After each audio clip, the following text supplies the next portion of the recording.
Olá, pessoal! Vamos iniciar nossa aula número 26 de Zoologia de Invertebrados. Nessa aula, nós continuaremos tratando do filo Echinodermata e vamos abordar as classes que compõem esse filo. Então, são 5 classes principais que compõem o filo do Echinodermata. A classe Crinoide, a classe Asteroide, classe Ophiuroide, Echinoide e Holoturoide. Nós vamos destacar as características principais dessas classes com relação ao sistema aquífero, à alimentação e à digestão. Então, a primeira classe, a classe Crinoide, ela tem como representante os lírios do mar. Há aproximadamente 625 espécies descritas. O corpo é em forma de taça ou de cálice e há uma superfície oral voltada para cima. A superfície aboral possui um pedúnculo, a presença da boca e do ânus na superfície oral do corpo, e eles possuem de 5 a 200 braços. Essa é uma imagem mostrando um lírio do mar em seu ambiente natural. Eles dão a impressão de que são plantas. Então, aqui a gente observa a anatomia externa do corpo desses animais. A coroa, formada por essas estruturas onde estão os braços. Os braços têm partes menores chamadas de pínulas. Aqui fica localizado o cálice e aqui o pedúnculo. Há outras formas em que o pedúnculo não está presente. E aí, nesse caso, ocorrem essas estruturas que são chamadas de cirros.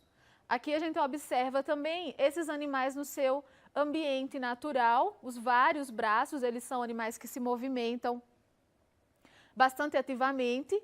E aqui também um outro animal que a gente pode observar os braços e a região circular central.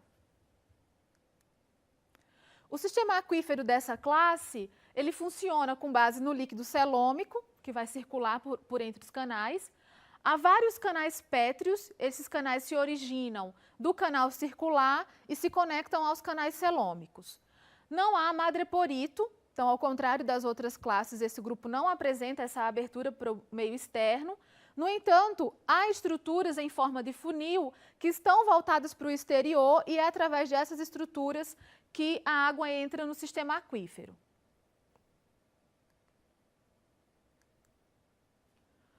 A alimentação, então, eles ficam com as superfícies orais sempre voltadas para cima e alimentam-se de partículas suspensas na água. O alimento chega à boca por meio da ação conjunta dos pódios. Os pódios jogam, então, o alimento para os sucos ambulacrais e, a partir dos sucos ambulacrais, os alimentos são direcionados para a boca. A fisiologia da digestão desses animais ainda não é muito conhecida. A segunda classe é a classe Esteroide, a classe das estrelas do mar. Há 1.500 espécies viventes de estrelas do mar. O corpo é estrelado com 5 ou mais braços, então não obrigatoriamente a estrela vai apresentar só 5 braços. A boca é voltada para o substrato, ao contrário dos lírios do mar, que tem a boca voltada para a região superior. As estrelas do mar têm a boca voltada para o substrato. O ânus é que fica presente na região aboral, na face aboral. Os pés ambulacrais, eles possuem ampolas internas e eles podem ou não apresentar ventosas, depende da espécie. São predadores oportunistas e também são comedoras de carniça. Então, as estrelas do mar, elas se alimentam de todo tipo de matéria orgânica animal em decomposição. E são bastante generalistas, então algumas espécies não fazem muita seleção do tipo de alimento. Há também espécies suspensívoras, que vão se alimentar de partículas orgânicas ou de plâncton em suspensão. Uma característica importante da alimentação das estrelas do mar é que a maioria delas verte o estômago para a região externa do corpo e produz uma série de enzimas que inicia a digestão externamente. Após o alimento estar digerido e formar um caldo já digerido, o estômago retorna, retrai para dentro do corpo e os nutrientes são então absorvidos. Nessa imagem a gente pode observar uma estrela do mar se alimentando de pequenos peixes.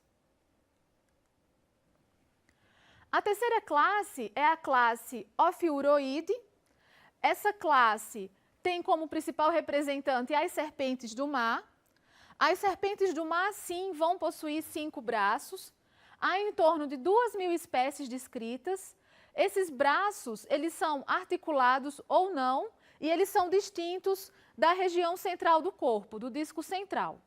O celoma dos braços é bastante reduzido, porque há a presença de vértebras esqueléticas nesses braços que acabam por ocupar esse espaço do celoma.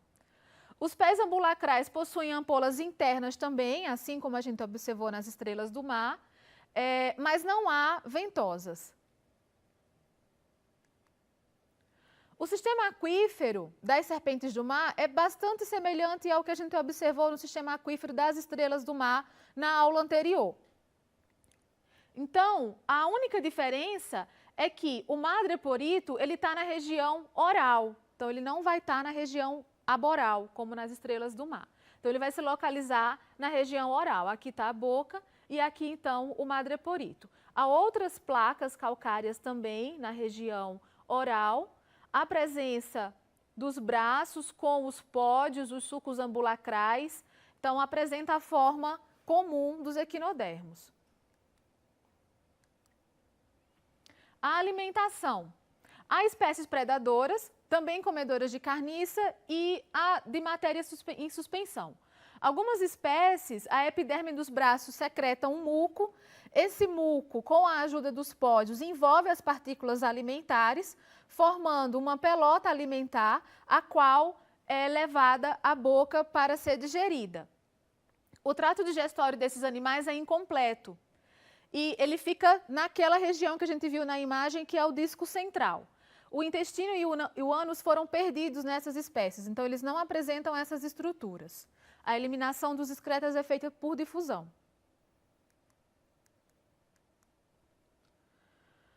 A quarta classe é a classe equinoide. Essa classe tem como principal representante os ouriços do mar e as bolachas de praia.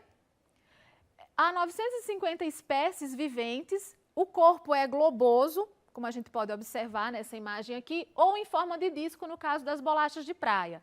Eles apresentam uma simetria bilateral secundária, então eles acabam desenvolvendo posteriormente essa simetria bilateral. Há placas esqueléticas formando uma estrutura chamada de testa.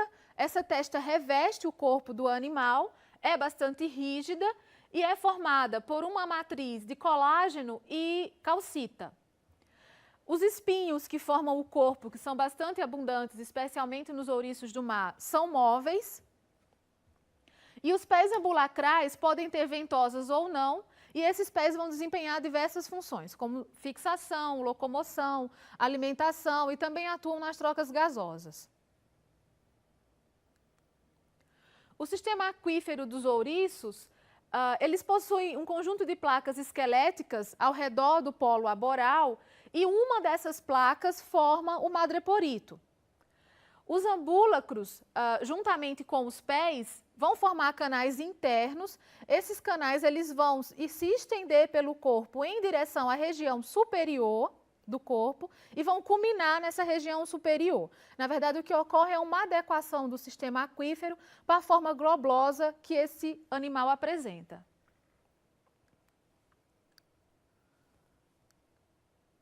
A alimentação, então, eles se alimentam são herbívoros, são suspensívoros, são detritívoros e também há espécies predadoras. E eles possuem uma estrutura específica dessa classe, utilizada para alimentação, que é chamada de lanterna de Aristóteles. Nada mais é do que um aparato mastigador bem desenvolvido e localizado na boca, que possui 5 dentes calcários protáteis. Então, eles conseguem movimentar esses dentes e esses dentes se movimentam de forma independente. Então, a rotação desses 5 dentes não depende uma da outra. Eles podem, então, consumir alimentos mais rígidos. O sistema digestório é um tubo simples que se estende da boca ao ânus. Então, nessa imagem, a gente consegue observar a anatomia interna dos representantes dessa classe. Então, eu gostaria de chamar a atenção para a organização do sistema aquífero, que está representado pelos números. Então, primeiro, no número 1, o canal madrepórico, que está aqui, e a abertura do madreporito. Esse canal vai estar ligado ao canal circular, que por sua vez se liga ao canal radial e faz esse movimento em direção à região superior do corpo, como nós comentamos. E aqui estão as ampolas e os pés ambulacrais. O sistema digestório, como eu falei, é um tubo único, então aqui a boca, o intestino e o ânus. Há a presença de gônadas, esses animais apresentam sexos separados, e também de brânquias que podem atuar nas trocas gasosas. Nessa imagem aqui, eu gostaria de destacar a lanterna de Aristóteles. Então, a gente pode observar a estrutura bucal desses animais e os 5 dentes que compõem essa estrutura. A classe Holoturoide é a classe dos pepinos do mar. Esses animais, entre os equinodermos, é o que vai apresentar uma forma corporal diferenciada. Então, há 1.150 espécies descritas, o corpo é carnoso e em forma de salsicha, como vocês podem observar nessas imagens. Então, ocorre um alongamento no eixo oral-aboral. O esqueleto é reduzido, os ossículos são isolados, os pés ambulacrais são totalmente ausentes em algumas espécies e há uma coroa de tentáculos ao redor da boca que é utilizada para captura de alimento. O sistema aquífero vai ser então adaptado para esse corpo com formato alongado. Então, o madreporito é interno, como a gente pode observar nessa imagem, e ele abre-se em direção ao celoma, que é a cavidade corporal. A partir daí, há então os 5 canais radiais, esses canais surgem a partir desse canal circular e eles se projetam tanto em direção aos tentáculos como em direção ao corpo do animal. Eu gostaria que vocês observassem nessa imagem também a presença das árvores respiratórias, que são estruturas que também atuam nas trocas gasosas.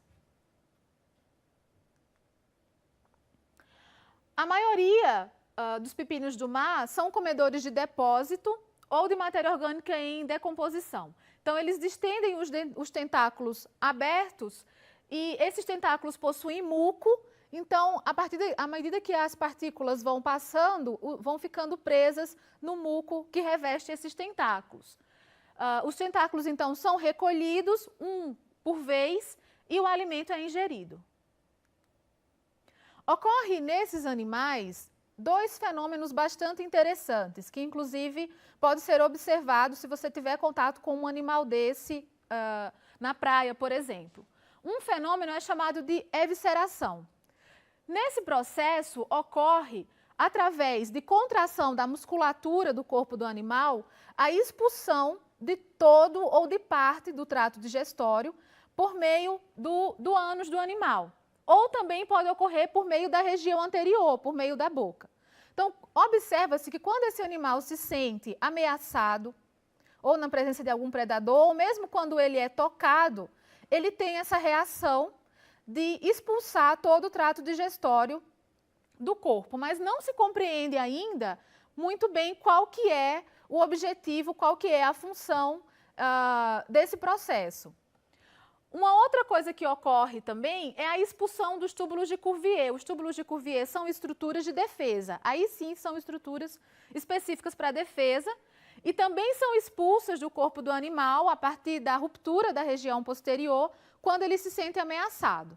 Então, sempre que esses animais desejam fugir de um predador, eles direcionam o ânus na direção do predador e, através da contração da musculatura, eles expulsam esses túbulos que vai ter ação contra esses predadores. É um mecanismo de defesa desses animais. Bom, pessoal, é isso que nós gostaríamos de tratar com relação aos equinodermos. Obrigada pela atenção de vocês e até a próxima.